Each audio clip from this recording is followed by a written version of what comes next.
Hey guys, it's the Encourager Queen C no longer bound right here with another video. In this video, I'm learning again about Black history. Dr. Claude Anderson is bringing it to the table.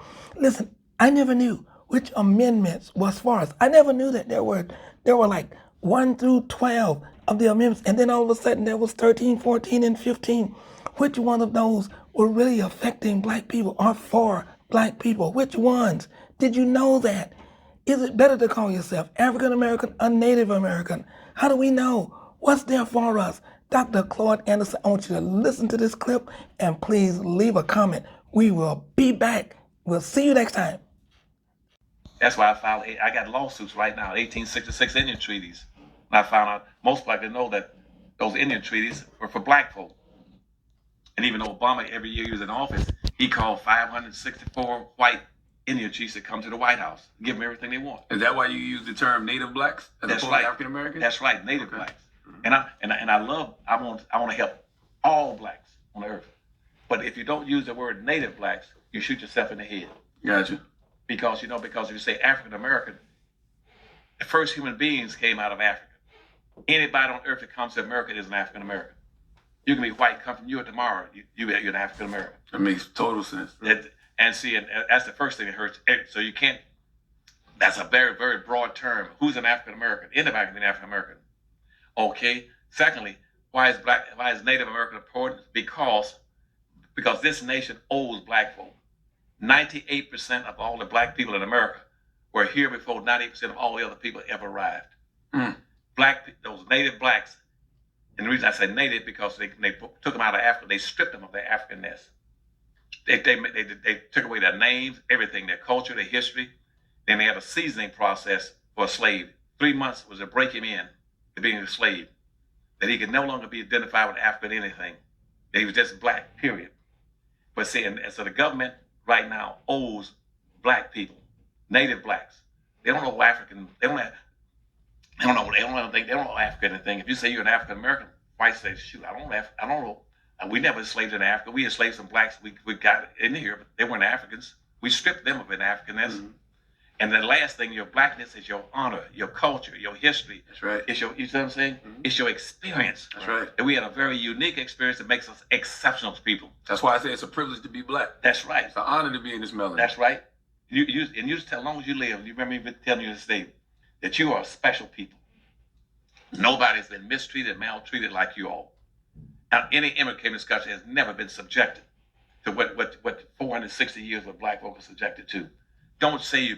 See, one of the biggest lies being told is that, we are all together and we are, and everybody coming to America has contributed equally to the development of the nation. That's a lie. Black folk were the ones, the economic engines that drove the development of this nation. You're the one that built the bridges, the roads, the highways, picked the cotton, the rice, the indigo. You understand what I'm saying? That's right. Nobody else here out working out there but you. They say, well, white women, they're a minority too. They were in the house with the white man. They co-own, co-control, co-influence, and inherit 100% of everything the white man had. It ain't about gender. Don't get confused about talking about gender issues. Don't mix gender with race, with Blacks. A race is a contest between the white man and the Black man. Period. But they're going to try to confuse you by saying, well, we got the 14th Amendment. That's for everybody. No, it's not. It was for Black folk. The 13th, 14th, and the 15th Amendment was strictly for Black people.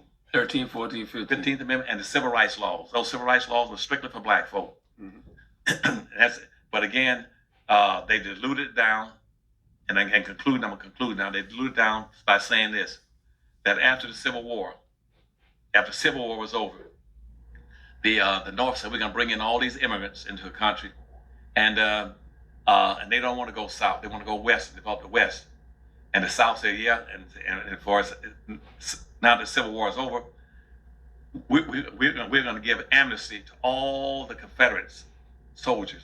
And not only we give amnesty, they should be shot as terrorists, since the southern states, the Confederacy, were terrorists in America. They should be castrated and lynched for being terrorists, for having attacked this nation. Those same red states are the same red states now that are voting that are backing Trump. That's the same Confederate. They were the first terrorists in America. They're still terrorizing America, still terrorizing Black folk. But instead of punishing them, The North says, look, we're going to give you back your land, and if you want the blacks, you go ahead and keep them in the South in 1860. And that way, in the South, so we need them because even though we got the land back, we got back all the land after we attacked the nation, we got back everything, but the land's no good unless we have a labor class. And so the North says, the Northern whites say, you can have those blacks back again.